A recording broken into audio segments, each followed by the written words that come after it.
My name is Zelda Fight. 3 months ago, my supervisor destroyed what she thought were worthless spreadsheets and meeting notes. She stood behind my workstation, loudly declared my year of work was pointless garbage, and pressed delete, while 23 coworkers stared.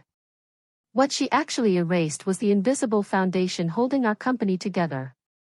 30 seconds later, my phone buzzed with a $500,000 job offer. That's when I realized she'd just handed me the perfect weapon for the most satisfying revenge I could ever imagine.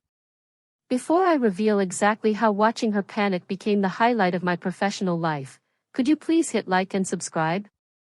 What I'm about to share shows how a single act of cruelty can backfire in ways that seem impossible, until they unfold right in front of you.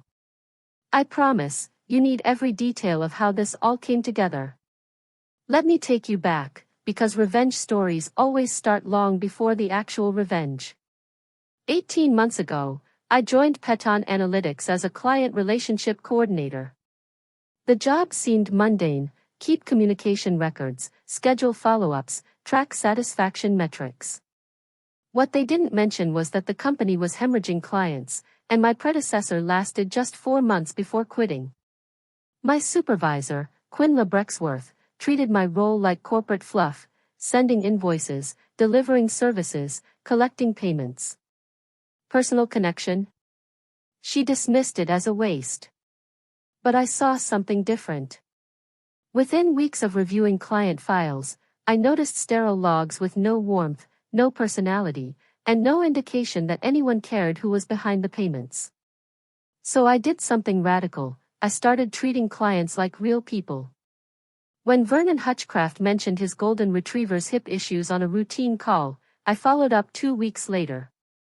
He was so touched that someone remembered. He shared details of his vet appointment. When Constance Farweather celebrated her textile company's 15th anniversary, I sent personalized wishes. That query led to an extra $12,000 in unexpected revenue. These were small gestures, genuine listening, remembering personal details, and caring about success beyond billing. Quinla never understood. She'd pass my desk, see me jotting chat notes, and radiate disapproval. During performance reviews, she'd glare at my call logs. "Why are your calls 45 minutes when they could take 15? She demanded, tapping her clipboard. I explained that personalized calls built loyalty, that clients were requesting me by name, and that our retention improved 37% since I began. But Quinla only cared about efficiency metrics that missed the real value: genuine connection. Meanwhile, I was becoming the bridge between the firm and the people keeping it afloat. Roderick Yates, owner of a bookstore chain, started calling me directly because I remembered his love of vintage mysteries and his daughter's literature studies. Tempest Living Well, our third largest monthly client, recommended us simply because I'd asked about her weekend farmers market visits and her grandmother's recipe book. Month after month, our satisfaction scores climbed. Quinla still fixated on call efficiency and missed the point entirely. I was building loyalty that determined whether calls happened at all. The breaking point came at our annual strategy meeting. CEO Gideon Ashworth announced client retention hit an all-time high, praising our personalized approach. Quinla's face twisted as the praise fell on what she called my inefficient methods. After the meeting, she cornered me by the supply room, voice tight. "I don't know what fluff performance theater you're running, but we succeed on professional excellence, not coffee chat conversations with clients." She then assigned me to audit a full year of client interactions, demanding detailed documentation of every effort. It was clearly punishment, hundreds of hours pulling me away from the very work that was bringing in success. But I tackled it with the same care I gave my client relationships, compiling not just communications, but the business impact behind them. I detailed referrals from Tempest, upsells from Vernon's expansion plans, early renewals from Brick, totaling over $200,000 in new revenue. Every casual chat about weekend plans or family milestones had forged unshakable business ties that no competitor could replicate with generic professionalism. I was proud of that audit. It wasn't just a compilation of tasks, it was a reflection of a year's worth of sincere, human connections that had reshaped the way our company treated the people who trusted us. That's why what happened next hit so hard. One Tuesday morning in late autumn, Quinla called a full departmental meeting. She claimed we'd be using my audit as a case study to review client engagement protocols.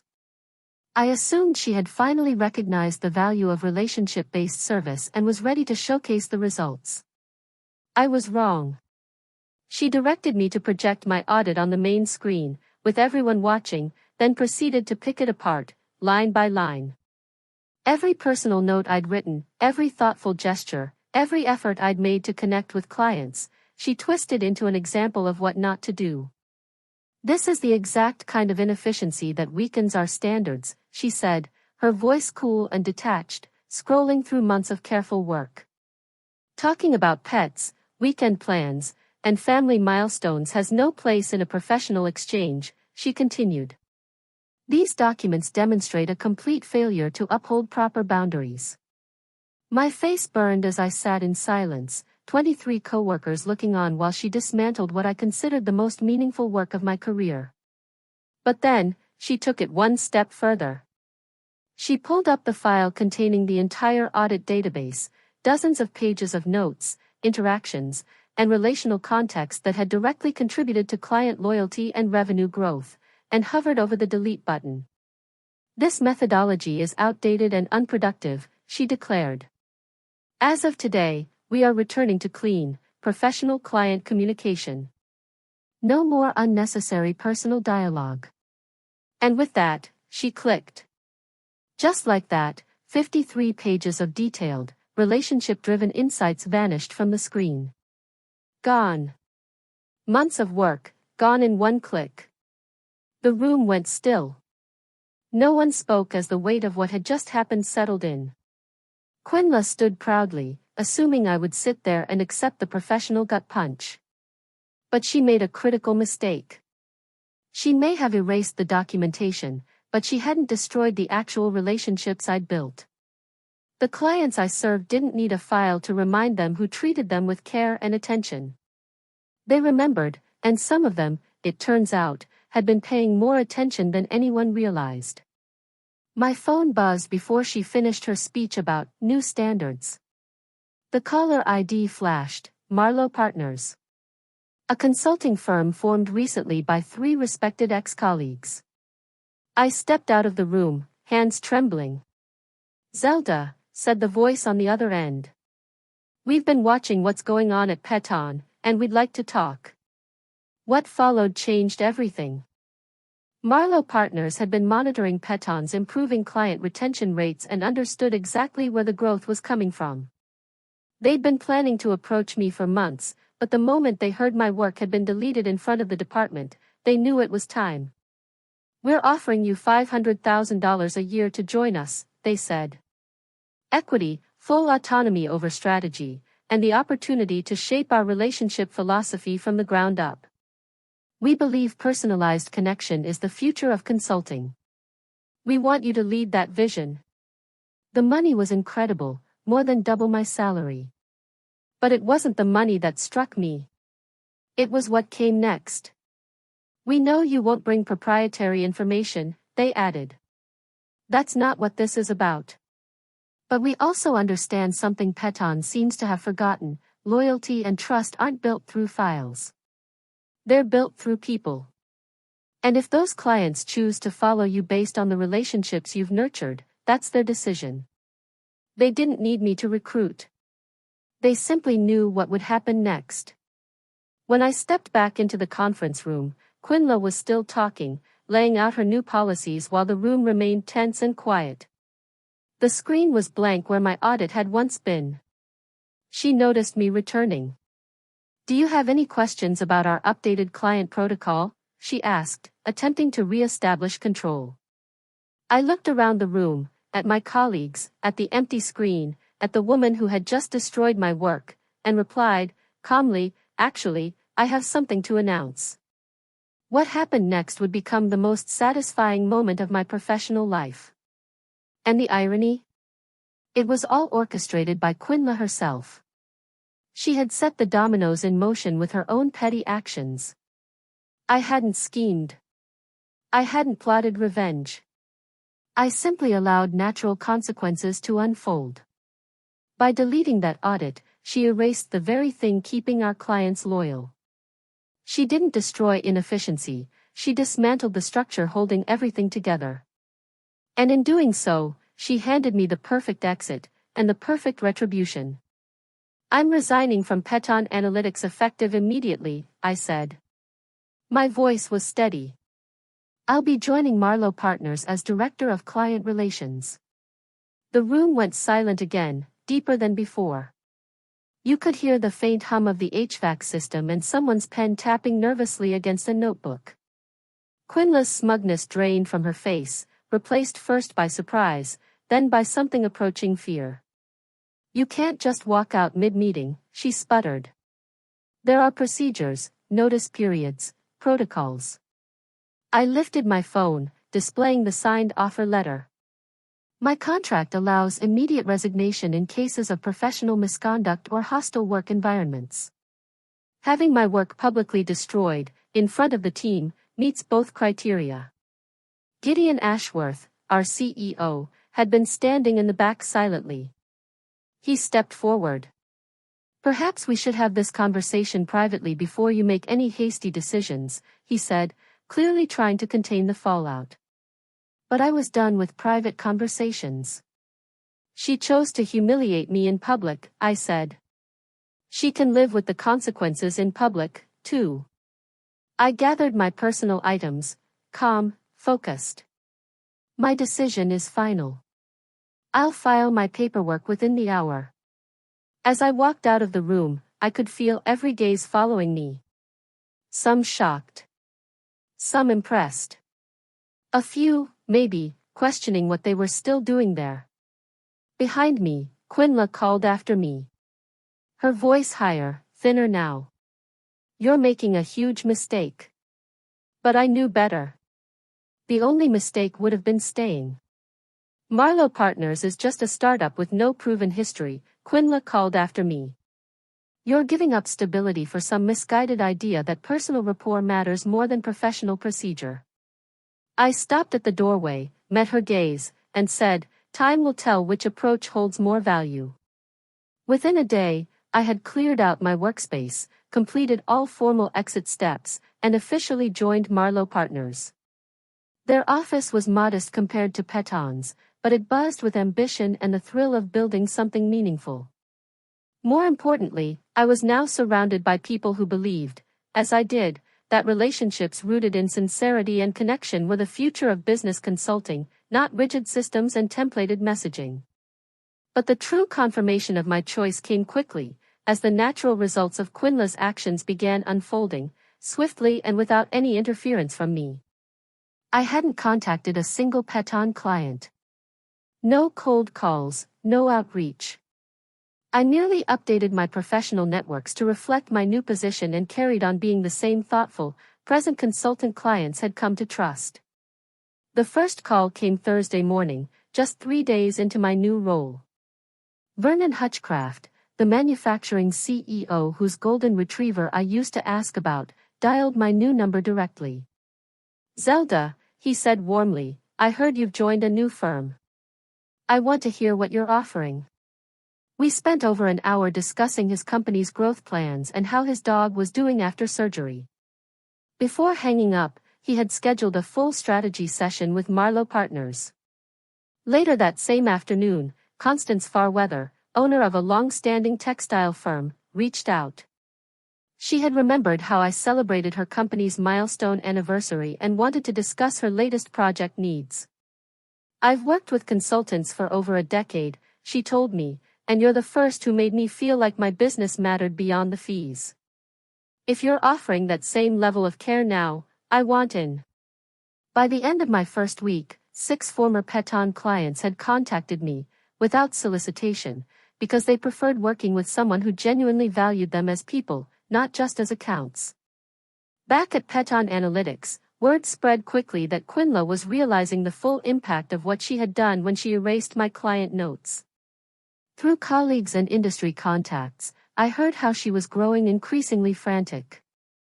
She attempted to personally reach out to key clients to retain them, only to find them disinterested in continuing. When she tried to arrange a quarterly review with Vernon, he courteously declined, mentioning he was exploring new consulting options. When she contacted Constance, Constance informed her she had found someone more aligned with her values. One by one, the clients I had nurtured over the course of a year were making a choice. Not because I begged them, but because they felt more respected, understood, and seen. Quinla had assumed that client retention stemmed from Peton's branding and supposed service efficiency. But she was learning the hard way that loyalty is personal. It stems from real human connection, something you can't fake or replace with corporate polish. 3 weeks in, I received a call that summed it all up. Rick Yates, the small bookstore owner who had once bypassed the company's switchboard to reach me directly, shared a recent interaction with Quinla. "She called me yesterday," he began, clearly amused but annoyed. "She asked if something was wrong with Peton's services. When I told her I was working with you because of the personal connection we built, she lectured me." He laughed wryly. "She actually said I was being unprofessional for basing business decisions on personal rapport instead of measurable outcomes. As if she gets to decide how I run my own business." That moment said everything. Even when confronted with undeniable evidence that real relationships drove client decisions, she clung to her outdated metrics. She couldn't shift her perspective. Instead of growing, she doubled down, insisting efficiency trumped empathy. By the close of my first month at Marlowe, 14 former Peton clients had either switched over or begun conversations about doing so. These weren't minor accounts, they represented over 60% of Peton's yearly revenue. I hadn't chased them, they came willingly, seeking the same human-centered attention that built our past successes. Marlowe Partners was soaring, outpacing even their most hopeful forecasts, while Peton Analytics found itself in the worst client retention crisis in its history. But for me, the most rewarding part wasn't the leap in income or job title. It wasn't even the rapid growth of Marlowe. It was knowing that the fallout Quinla had tried to blame on me was entirely of her own making. She could have embraced the clear results of a relationship-driven model. She could have evolved and adapted. She could have supported me rather than undermined me. But she didn't. She chose pride and protocol over people, and now she was watching her empire unravel. 2 months after I left, I learned through industry contacts that Gideon Ashworth had convened an emergency board session. Peton was hemorrhaging clients. Layoffs were imminent. There was even talk of a buyout. Quinla, who had once been so sure of her model, now found herself floundering, trying to explain how they had lost their most valuable contracts in under 2 months. She initially tried to cast blame in my direction, suggesting I had damaged client trust or poached accounts unethically. But the timeline didn't support her narrative. Clients didn't vanish the moment I resigned, they drifted away after experiencing her impersonal, transactional approach. The board's internal review reached the exact conclusion I had always known: clients stay loyal to people, not processes. They want to be heard, understood, and valued. Quinla had reduced connection to inefficiency, empathy to unprofessionalism. And now, she was reaping the very real consequences of ignoring the heartbeat of business, trust and relationships. 3 months after I left, the final piece of poetic justice fell into place. I got a call from Gideon Ashworth himself. He wanted to explore what he called a potential partnership. Specifically, he asked whether Marlowe Partners might be interested in absorbing Peton Analytics' remaining client base and possibly taking on some of their employees during what he described as a strategic restructuring. The same company that dismissed my relationship-driven strategy as inefficient nonsense was now hoping to pass off their remaining assets to the firm that had been thriving by using the exact methods Quinla had ridiculed. Gideon hinted that they were also reconsidering leadership within their client relations department. Reading between the lines, it was obvious that Quinn's role was hanging by a thread. Then came the question that made the irony unmistakable. "What would it take to bring you back to Peton as Director of Client Relations?" he asked. "We're prepared to offer a significant salary increase and give you full control over how client relationships are managed." It was surreal. Just 3 months after being publicly humiliated for advocating for genuine client connections, I was being courted to return, at a higher salary and with total authority, to revive the very strategy they'd once discarded. But I had no interest in going back to a company that had only come to appreciate my methods after hemorrhaging clients and revenue. "I appreciate the offer," I told him, "but I'm exactly where I want to be." Marlowe Partners believed in relationship-based consulting from the very beginning. They didn't have to be dragged into it through a crisis. 6 months after leaving Peton, I was named senior partner at Marlowe, granted equity, and tasked with leading the expansion of our relationship-centered model across multiple divisions. The former Peton clients who had followed me became the cornerstone of what turned out to be the most successful year in the company's history. Meanwhile, Peton Analytics underwent the restructuring Gideon had spoken of. They laid off a third of their workforce, gave up their largest office space, and eventually merged with another firm, one that prioritized data efficiency over personal relationships. Quinla didn't make it through the merger. I saw her LinkedIn update about the end of her role and heard more details through our shared professional network. Apparently, she had spent her final months at Peton trying to revive client connections using the same cold, impersonal methods that had caused the collapse. She never grasped that the problem wasn't her communication style or lack of expertise, it was her core belief that business relationships should be strictly transactional. The last update I received about her came from someone we both knew professionally. She was struggling to land a comparable role. Her most recent position had ended amid a high-profile client loss crisis, and understandably, no company wanted to take a risk on someone whose leadership had led to such a drastic decline, especially in a field where relational skill was now considered a top priority. I didn't feel triumphant over her struggles. What truly satisfied me was watching the very principles she had dismissed become industry standard. Consulting firms everywhere were now investing in relationship-driven strategies. Development programs were teaching the value of seeing clients as people rather than revenue generators. And companies were thriving not because they streamlined every process, but because they made clients feel heard, seen, and valued. Quinla had misjudged what really drives success.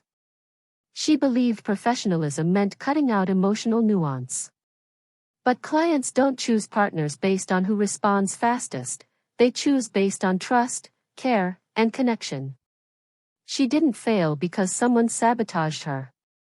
She failed because her rigid belief system couldn't adapt to the reality of human-centered business. She had deleted my documentation thinking it was unnecessary fluff, not realizing it was the glue holding their client base together.